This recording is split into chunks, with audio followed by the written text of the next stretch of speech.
Halo teman-teman, kembali lagi di video pembelajaran prinsip pemrograman. Di video materi kali ini kita akan membahas mengenai perulangan. Yuk langsung kita mulai. Apa itu perulangan? Perulangan dalam pemrograman merujuk pada proses menjalankan serangkaian instruksi atau blok kode secara berulang. Tujuan utama dari perulangan adalah untuk menjalankan tugas-tugas yang sama atau serupa tanpa harus menulis ulang kode secara berulang. Nah, di dalam perulangan terdapat dua jenis perulangan, yaitu adalah for loop dan juga while loop. Yuk langsung kita bahas. For loop atau perulangan for adalah salah satu jenis perulangan dalam Python yang digunakan untuk mengulangi sekelompok elemen dalam struktur data atau koleksi seperti list, tuple, set, dictionary, atau string. Selanjutnya, kita akan belajar tentang berbagai cara menggunakan perulangan for di dalam Python. Nah, untuk sintaksnya sendiri, penulisannya adalah for, kondisi, in, batasan, titik 2, lalu aksinya.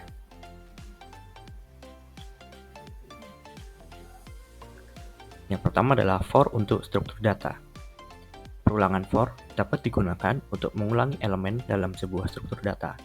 Hal ini memungkinkan kita untuk mengakses dan memproses setiap elemen satu persatu. Kita lihat contohnya teman-teman. Nah, di sini ada sebuah list fruits atau list buah-buahan yang berisi nama-nama dari buah, yaitu ada apple, banana, dan cherry. Nah, di sini kita ingin mencetak nama-nama ini, tapi tidak satu persatu ya, kita ingin menggunakan teknik for. Nah, caranya kita hanya tinggal menuliskan for buah, yaitu sebuah variabel baru, in fruits, fruits adalah list yang berisi nama-nama buah, lalu aksinya adalah kita print buah. Nah, ketika kita run, hasilnya adalah dia akan mencetak nama-nama buah di dalam list fruits satu persatu, yaitu apple, banana, cherry.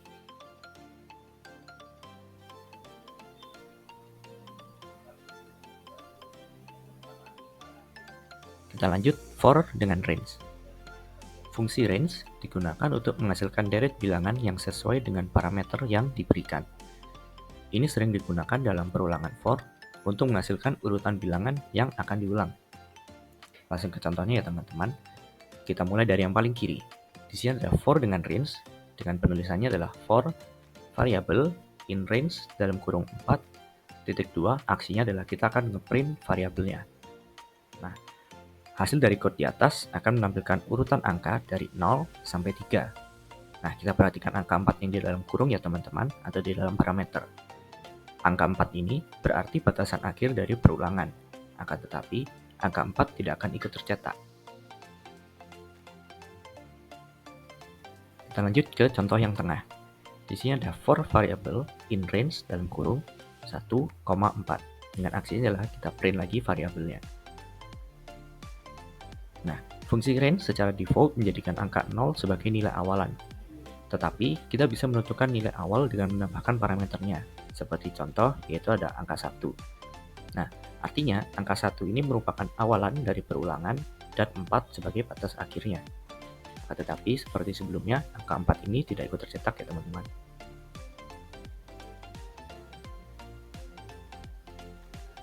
Lanjut ke contoh yang sebelah kanan. Di sini ada for variable in range 1,10,2 dengan aksinya adalah print variable.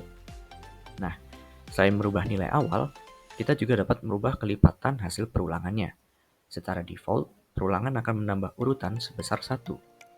Nah, kita dapat memodifikasi untuk urutannya perulangannya.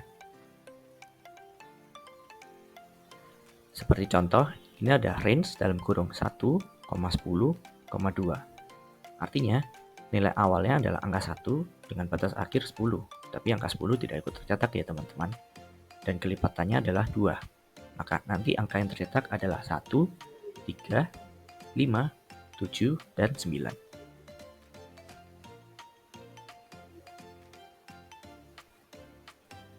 Kita lanjut. Di sini ada for dengan enumerate. Nah, fungsi enumerate ini digunakan untuk mengakses elemen bersama dengan indeksnya saat melakukan perulangan for. Nah, seperti yang kita sudah pelajari di dalam tipe data majemuk list, setiap elemen di dalam list memiliki sebuah indeksnya. Kita lihat di list fruits, ini ada apple dengan indeks 0, ada banana dengan indeksnya 1, dan cherry dengan indeksnya 2. Nah, kita ingin menggunakan teknik for atau perulangan untuk mencetak indeks beserta elemennya. Maka dari itu, kita menggunakan fungsi enumerate di sini. Caranya adalah for index, item in enumerate. Nah, kita masukkan list fruits-nya di dalam sini. Nah, aksinya kita ingin mencetak indeks dan itemnya. Dan ketika kita run, yang tercetak adalah indeks 0 apple, indeks 1 banana, dan indeks 2 cherry.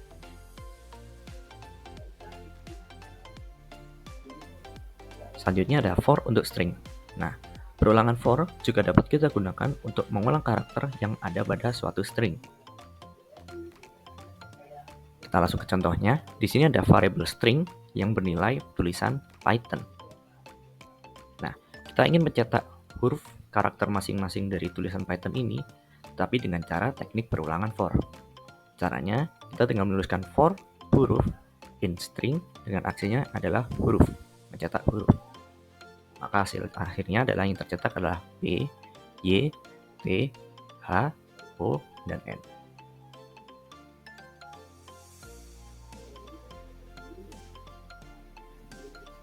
Oke, setelah for loop atau perulangan for, kita masuk ke while loop atau perulangan while. Nah, perulangan while ini adalah salah satu jenis perulangan dalam Python yang digunakan untuk menjalankan blok kode secara berulang kali selama kondisi tertentu masih terpenuhi atau true.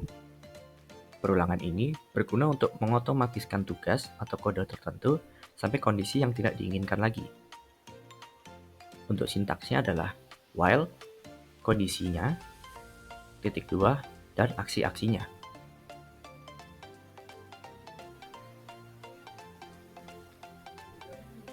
Nah, ini cara penggunaannya ya teman-teman. Di sini ada variabel angka yang bernilai 0. Nah, kita ingin membuat perulangan yang akan mencetak angka dari 1 sampai dengan 5.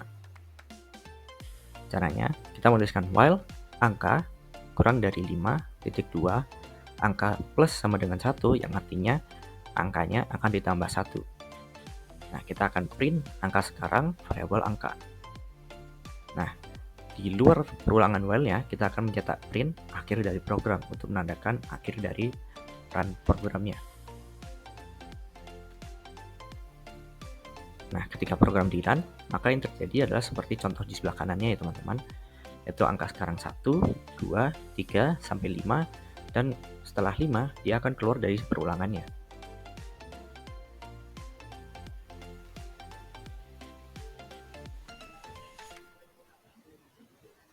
Nah, perulangan while sangat berkaitan dengan variabel boolean atau statement. Pernyataan atau statement while yang sering digunakan yaitu adalah continue dan break. Yuk kita bahas langsung ya teman-teman. Pernyataan continue. Pernyataan ini digunakan untuk melompati sisa dari iterasi atau kode yang ada dan langsung melanjutkan ke iterasi berikutnya di dalam looping. Kita langsung ke contohnya ya teman-teman.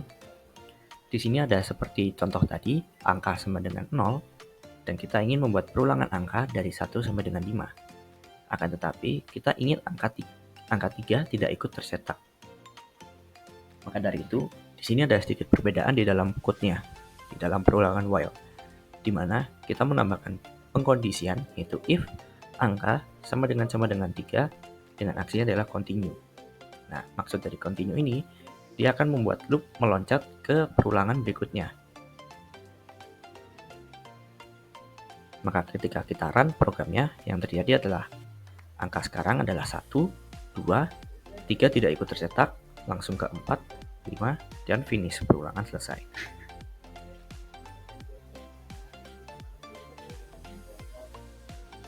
Kita lanjut ke pernyataan break. Nah, pernyataan ini digunakan untuk menghentikan secara paksa sebuah looping atau perulangan. Ketika pernyataan break dieksekusi, looping akan berhenti dan program akan melanjutkan eksekusi dari baris kode setelah looping. Dan menggunakan contoh yang sama seperti tadi ya teman-teman. Jika tadi kita ada kondisi if angka sama dengan 3, kita gunakan continue, maka sekarang kita menggunakan break. Tujuan dari break ini akan membuat loop berhenti secara paksa. Yang artinya ketika angkanya akan berubah, ketika sudah berubah sama dengan 3, maka perulangannya akan berhenti secara paksa. Dan ketika program di run, yang tercetak adalah angka 1 dan 2 saja.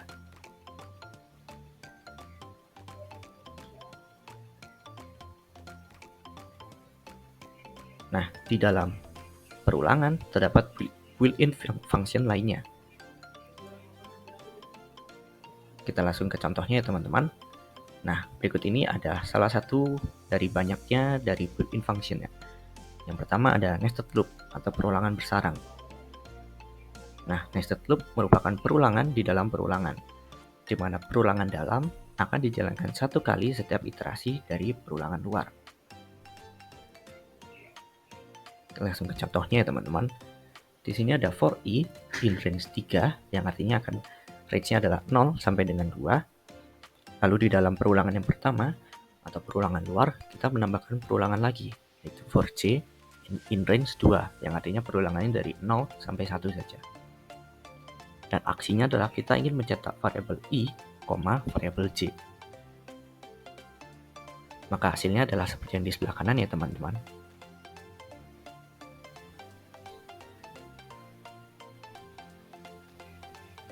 Lanjut ke built-in function berikutnya, yaitu ada loop with else. Nah, penggunaan else ini tidak hanya pada percabangan saja ya teman-teman. Else bisa juga digunakan pada perulangan. Nah, biasanya else digunakan untuk menampilkan pesan sebagai penanda jika perulangan sudah selesai. Langsung ke contohnya, di sini ada perulangan for yang ingin menampilkan angka dari 0 sampai dengan 4. Di sini ada for i in range 5 dengan aksinya adalah print i. Nah, di sini kita menambahkan else sebagai penanda, yaitu print selesai. Maka ketika kita jalankan programnya, yang tercetak adalah angka 0, 1, 2, 3, 4, dan tulisan selesai.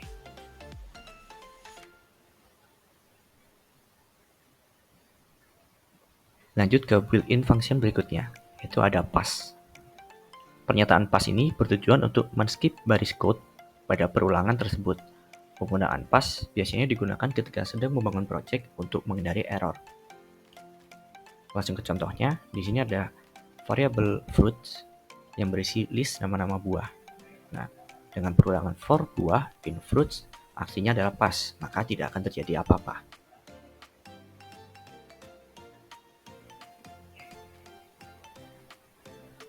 Lanjut ke built-in function berikutnya, yaitu ada loop with zip. Fungsi zip berguna untuk menyatukan dua kumpulan data dengan isi yang sama. Penyatuan dua data ini sesuai dengan urutan indeksnya, teman-teman. Langsung ke contohnya, di sini ada dua variabel, yaitu names dan age. Dengan names isinya ada Alice, Bob, dan Charlie. Sedangkan age adalah 25, 30, dan 35. Nah, di sini kita bertujuan untuk menyatukan dua data antara name dan age sesuai dengan indeksnya. Maka caranya kita akan menuliskan for name, age in zip. Nah, di dalam zipnya ini kita menambahkan parameter untuk ingin menggabungkan variabel mana. Nah, kita ingin menggabungkan variabel names, age. Lalu aksinya adalah print name, age. Maka ketika programnya di run atau dijalankan, yang tercetak adalah Alice 25, Bob 30, Charlie 35.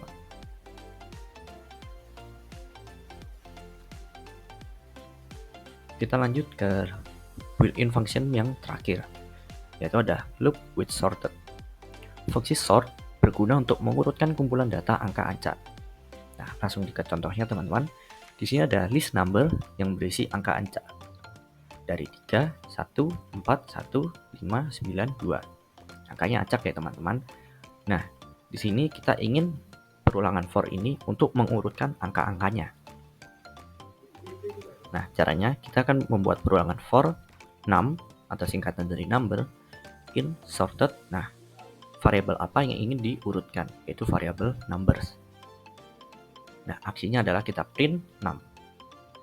Maka ketika program di-run, hasilnya adalah urutan angka-angka yang sudah urut, yaitu 1, 1, 2, 3, 4, 5, 9.